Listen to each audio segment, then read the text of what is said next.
Urdu Discovery کے معزز دوستوں، میں ہوں ماجد ملک اور آپ تمام دیکھنے اور سننے والوں کو السلام علیکم۔ ناظرین گرامی، جب آپ رضی اللہ تعالیٰ عنہ کی وفات ہوئی تو ترکے میں صرف کرنسی کی مد میں 3 ارب 20 کروڑ 10 لاکھ دینار چھوڑے تھے۔ ایک دینار گولڈ سونے کا کچھ بھاری سا سکہ ہوتا تھا جو کہ 4.5 ماشے کے برابر تھا، اور اس وقت ایک ماشا پاکستانی 6 یا 7 ہزار روپے کا ہے۔ 1000 گھوڑے، 1000 اونٹ اور 10,000 بکرے بکریاں اور مویشی اس کے علاوہ تھے۔ مدینے اور اس کے اطراف میں بے شمار زمینیں تھیں، جبکہ آپ کی جائیداد میں سونے کی سلیں تک موجود تھیں۔ وفات کے بعد ان سلوں کو کلہاڑوں سے کاٹا گیا۔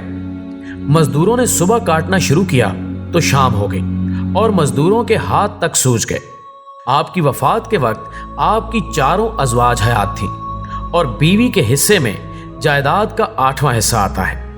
آپ کی ایک بیوی کے حصے میں کرنسی کی صورت میں 4 لاکھ دینار یعنی 400 ملین درہم آئے۔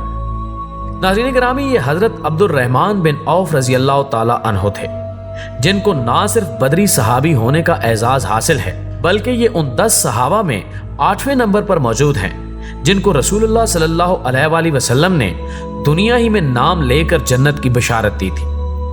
حضرت عبد الرحمن بن عوف رضی اللہ تعالی عنہ اسلام سے پہلے بھی تجارت ہی کیا کرتے تھے اور حضرت عثمان رضی اللہ تعالی عنہ کے بہترین دوستوں میں شامل تھے۔ جب ہجرت کر کے مدینہ آئے تو بالکل مفلوق الحال ہو چکے تھے۔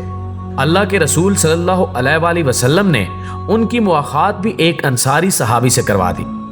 آپ نے ان انصاری صحابی سے صرف 2 سوال کیے، ایک بازار کہاں ہے، دوسرا کون سے کاروبار کی مارکیٹ میں سب سے زیادہ ڈیمانڈ ہے۔ اس کے بعد سے عبد الرحمن بن عوف رضی اللہ تعالی عنہ نے جانوروں کے گلوں میں باندھنے والی گھنٹیوں کا کام شروع کر دیا، اور دیکھتے ہی دیکھتے کچھ عرصے میں مارکیٹ سے یہودیوں کی اجارہ داری اور قبضہ ختم کروا دیا۔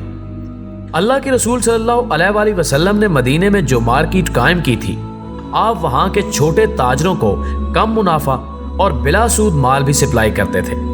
آپ جو کماتے اس کے 2 حصے کر دیتے تھے۔ ایک دفعہ 8000 دینار کمائے تو 4000 اللہ کے نبی صلی اللہ علیہ وآلہ وسلم کی خدمت میں پیش کر دیے۔ آپ صلی اللہ علیہ وآلہ وسلم نے پوچھا کہ گھر پر کیا چھوڑا؟ فرمایا اتنا ہی جتنا لے کر آیا ہوں۔ آپ صلی اللہ علیہ وآلہ وسلم نے دعا فرمائی، اے اللہ، عبد الرحمن جو رحمان کا تاجر ہے، اس کے دونوں مالوں میں جو یہاں لے کر آیا ہے اور جو گھر پر چھوڑ کر آیا ہے اس میں برکت فرما۔ عبد الرحمن بن عوف رضی اللہ تعالی عنہ فرماتے ہیں کہ اس کے بعد سے میں مٹی کو بھی ہاتھ لگاتا تھا تو وہ سونا بن جاتی تھی۔ ایک دفعہ مدینے میں ریت کا طوفان آ گیا، لوگ حیران و پریشان گھروں سے باہر نکل آئے۔ ام المومنین حضرت عائشہ رضی اللہ تعالی عنہا بھی دروازے پر آ گئیں اور پوچھا یہ طوفان کیسا ہے؟ لوگوں نے بتایا کہ عبد الرحمن بن عوف رضی اللہ تعالی عنہ کا تجارتی قافلہ آیا ہے۔ آپ نے حیرت سے دریافت کیا، بھلا تجارتی قافلہ بھی ایسا ہو سکتا ہے؟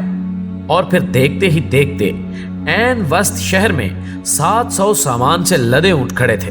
عبد الرحمن بن عوف رضی اللہ تعالی عنہ روتے جاتے اور لوگوں میں سامان بانٹتے جاتے تھے، حتیٰ کہ پورے 700 اونٹوں کا سامان لوگوں میں تقسیم کر دیا۔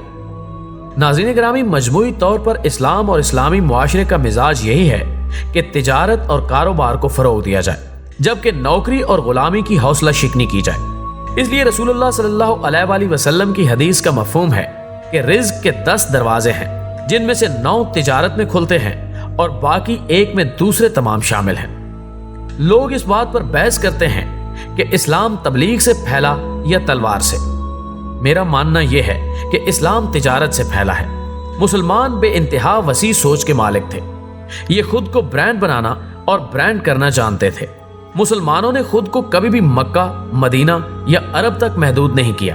یہ ایران، عراق اور ہندوستان سے ہوتے ہوئے جزائر غراب الہند تک پہنچ جاتے تھے اور اپنی برانڈ ساری دنیا میں متعارف کرواتے تھے۔ ان کی برانڈ کا نام اسلام تھا، مقصد اسلام ہوتا تھا اور نتیجے میں پیسہ بھی ملتا تھا۔ یہ کپڑے میں نقص اور عیب بتا کر بیچتے تھے۔ یہ بارش کے بعد گاہک کو بتاتے تھے کہ بارش کی وجہ سے گندم گیلی ہو گئی ہے، اس لیے ہم اس کو اس کی اصل قیمت سے کم پر بیچیں گے۔ یہ معمولی فائدے پر بھی گاہک کو اچھی چیز بیچ دیتے تھے اور بیچا ہوا مال واپس بھی لیتے تھے اور تبدیل بھی کرتے تھے۔